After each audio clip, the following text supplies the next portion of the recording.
Air is just being able to detach from the whole thing and examine it objectively. You see the whole overview, you see the good things as well as the bad things, and you take it lightly. The great gift of air is the ability to take it lightly and thumb the nose. Say, so what? Is it going to be important in 100 years? Then let's not worry about it. That's air. And fire gets out of it just by doing something with pure delight. Fire's just, I know what I want, I'm doing it right now.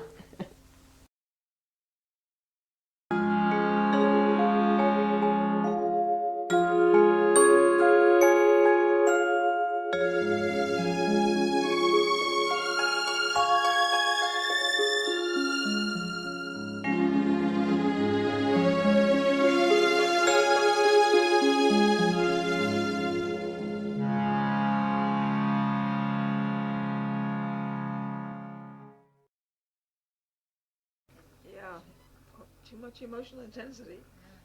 So humor is Bill's great gift. Right. Is one of the best ways to tackle that.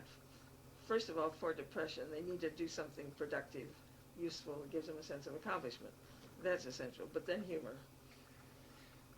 See, I'm blessed with a Grand Trine in air. She may not be so blessed with a lot of air. I guess that's the main. Or Taurus. Taurus is great. You're Taurus rising. She does not have air. Yeah. Except the air houses. She's got the air houses. Right, right. But the Aquarius rising is there. That's the air. That's it. Mm. The palace and the Senate and East Point.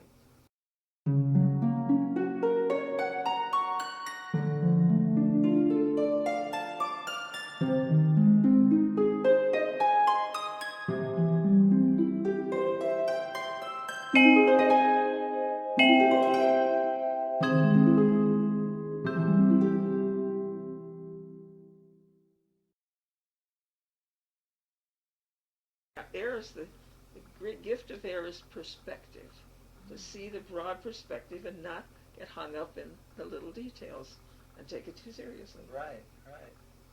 So sometimes it's harder to relate to people who don't have that, you know. Yeah. Yeah. My favorite air motto is, if it's not going to be important in 100 years, we don't worry about it. Right, exactly. Good. Well, I'm going to definitely remember that. Yeah. Yeah, that's very important. What is there something you can do? Is there something you ought to do? And do it, and then let it go.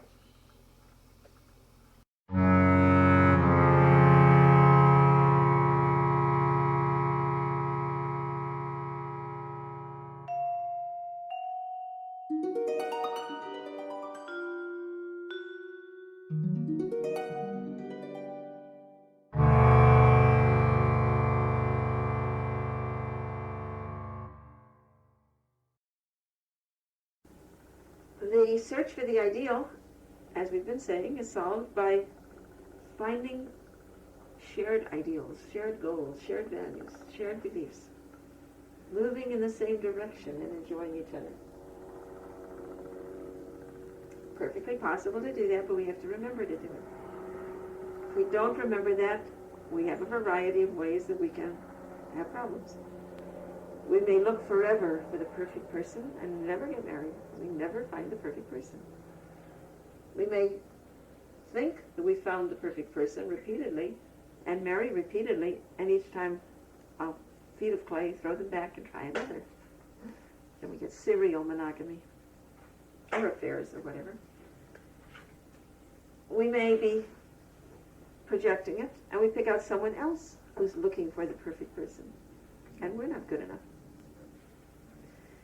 We may convince ourselves that someone is the perfect person and repress the fact that it's not ideal all the time, because no relationship is ideal all the time. And then we get sick because we can't face our frustrations.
Yeah, there's nothing more restless than to have Uranus and Mars in aspect.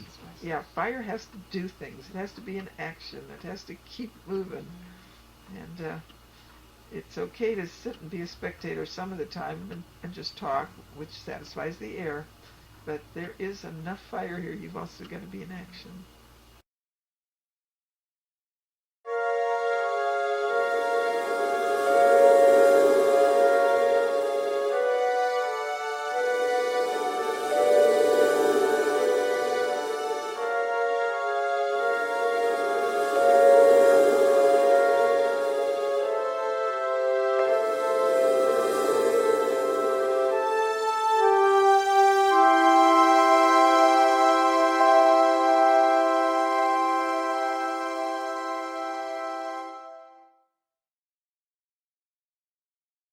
Very strong water too. And the fire-water mixture is emotionally intense. But the fire wants to let it all hang out, and the water wants to hold it back, because it's not safe to do it all, to just let it roar. So there's often an inner feeling of struggle between the fire just letting it out and the water holding back. And this can take the form sometimes of mood swings, euphoric when we're into action in the world, and depressed when we're blocked and can't do what we want. Or it can be explosive on occasion, where the water holds back until the fire finally blows.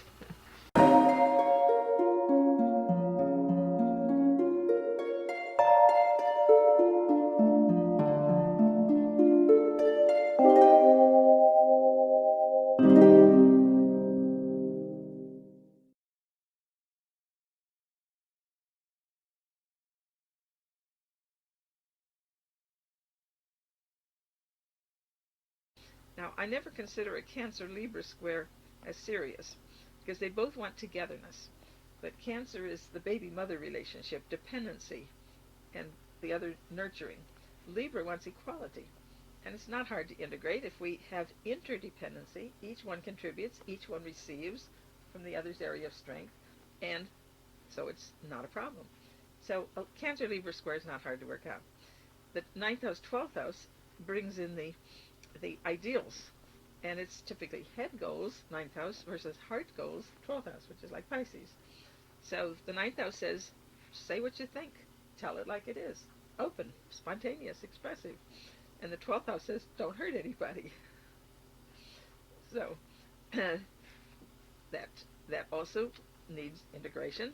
So there's room for both, and you know when to do which. When to open your mouth and when not to.